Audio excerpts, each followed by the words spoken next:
Some of the letters I got in jail were from people who worked for me at that time, and I had a business. And I'm not going to sit here and try and pretend that I feel guilty or I feel sorry for that. I'm from a low-income background. I did what I had to do to survive. And truthfully, all in all, being very honest, I don't think what I did was really that bad. And I want to say that, and I know people are going to lose their minds for it, but I didn't sell drugs. I didn't kill anybody. I mean, what did I do? I found a gap in the market and I helped some people organize some accounts on an internet website. That's what I did. And they're going to try and criticize me and crucify me for the next 100 years because of it, because of clips that were made 10 years ago. I think it's disingenuous, and I don't think anyone actually really cares about the virtue of it, because nobody who was involved in my life back then is complaining about anything. I think it's just an attack on me. And certainly we learn and we grow and we change, but it's very interesting how hypocritical the idea of looking at somebody's life over such a long period actually is. I mean, we can look at Donald Trump, right, who I'm a fan of. I guess I know you've had your ups and downs with him, but in the conservative sphere, he's pretty well respected. Donald Trump used to own the Miss Universe pageant. Are we going to criticize him?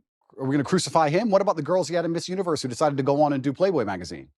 Is he a bad person now? Why? Now, that's not Christian values, right?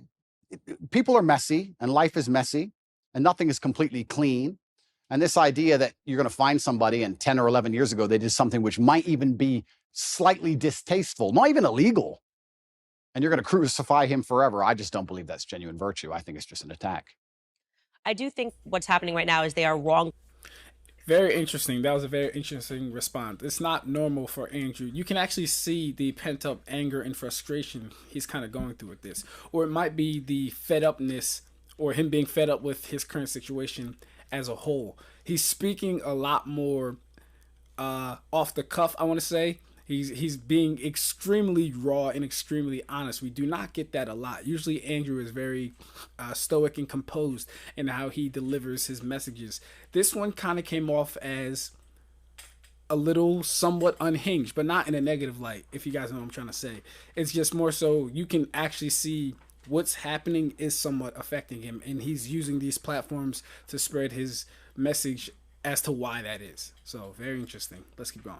Conflating you having run a webcam business, however long it was ago, to the criminal cases happening in Romania. And this is why I interjected in my voice when people were saying, he's not a conservative, he's not a Christian. I don't understand why Christians are giving him a platform. And I'm very sorry to interrupt. I'm very sorry to interrupt you. But yeah, I will say right now, I would never consider myself a conservative from that standpoint. Right. I'm a rational actor. I'm a reasonable person. I'm intelligent. I use my brain. And I guess that makes me align with many conservative issues overall, because the other side have lost their minds. I don't wake up and stand there as a conservative figure. I don't consider myself a conservative figure. I've just ended up aligning with them on a lot of core issues because I'm a forward-thinking, rational person.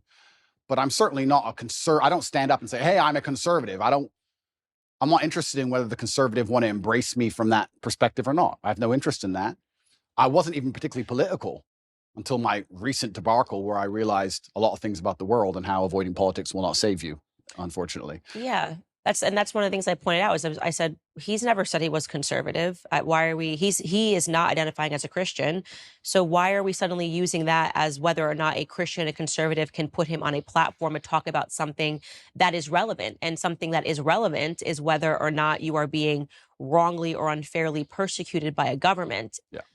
I have spoken on my platform after examining the charges against Harvey Weinstein. He's clearly not a conservative. He's about as far left as it really gets. Yeah. But that doesn't mean that I don't have an interest in whether or not he's guilty or not guilty, and whether or not he was persecuted because of a overtly political movement like Me Too. So I do not like that these things are being conflated, but I want to park that aside because we are going to get into your case and just stick with what you just said about the webcam business. So you say you don't have any guilt for it. I'm not sorry. I don't operate in that frame. I don't think it's an intelligent way for a man to go through life to say, I'm sorry. At a younger age, I did the best I could possibly do, and I did the best I believed at the time. And you grow from it and you learn. And perhaps there's times in your life where you look back and think, well, maybe I would have done this differently, because hindsight's always 20/20. But every rapper sold drugs. Like, you get to a certain stage in your career where you no longer sell drugs and you don't do it anymore. But that's part of the life journey, and life's messy. And I'm not going to sit here and apologize to any conservative who wants to sit me down and try and give me some moral high ground garbage. I'm not going to listen to it. I had a very rough upbringing, a very tough life. And it could have been so much worse in so many ways. I've done nothing illegal. I've never hurt anybody.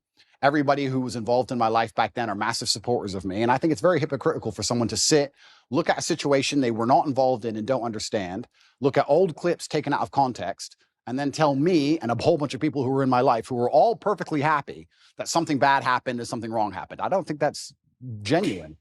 And for that reason, I'm not going to sit and be preached to by these people who are imperfect themselves. Everybody's imperfect.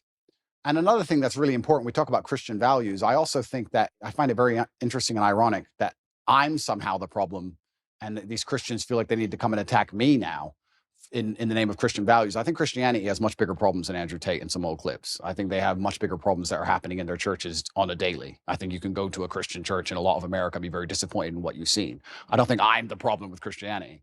And yeah, it's very interesting. But there was a webcam company, and I've talked about it at length on many different podcasts. I had a business. Many girls on there were perfectly fully clothed and would paint pictures or sing and dance and laugh. I've talked about this at length. I've had nothing to do with it for 10 or 11 years, and nobody was ever hurt. And I am not sorry for it.